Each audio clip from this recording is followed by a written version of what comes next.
বিসমিল্লাহির রহমানির রহিম। প্রিয় দর্শক, সফরের নামাজ সংক্রান্ত একটি মাসালা আজকে পর্যালোচনা করব।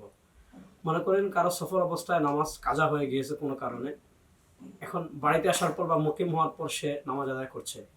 এখন জানেন সফর অবস্থায় 4 রাকাত নামাজ 2 রাকাত পড়তে হয়। এখন মুকিম অবস্থায় সে যদি এটা কাজা করে তাহলে সে কত রাকাত নামাজ আদায় করবে? আমার হাতে ফতোয়া শামী আছে, 2 নম্বর খণ্ড আছে আমার হাতে। এখানে আল্লামা ইবনে আবিদিন শামী রহমতুল্লাহ আলাইহি আল্লাহদ্দিন হাসকাফির দুরুল মুখতারের ব্যাখ্যা করেছেন। দুরুল মুখতারে সেখানে বলা হয়েছে ওয়াল কাদা ইউশাবিহুল আদা সফরান ওয়া হাদরান লিআন্নাহু বা'দা মা তাকাররার লা ইয়াতাগায়্যার।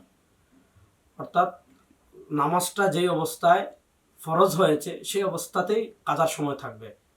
অর্থাৎ আপনার ফরজ হয়েছে মুসাফির অবস্থায়, তাহলে আপনি যখন কাজা করবেন সে সময় যদি মুকিমও হন তাহলে আপনি সফর অবস্থায় নামাজ ছিল 2 রাকাত, আপনি 2 রাকাতই আদায় করবেন। আর যখন আপনার উপর নামাজ ফরজ হয়েছে তখন আপনার নামাজ ছিল 4 রাকাত, আপনি মুকিম ছিলেন, তখন পড়েননি, সফর অবস্থায় আপনি কাজা করছেন, তাহলে আপনাকে 4 রাকাতই পড়তে হবে।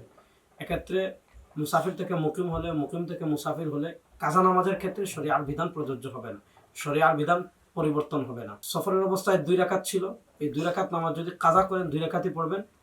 মুকিম অবস্থায় নামাজ 4 রাকাত ছিল, এটা যদি কাজাও করেন তাহলে 4 রাকাতই পড়তে হবে। এক্ষেত্রে শরিয়ার বিধান পরিবর্তন হবে না। আল্লাহ তাআলা আমাদের সবাইকে সঠিক পথে পরিচালিত করুন। আসসালামু আলাইকুম।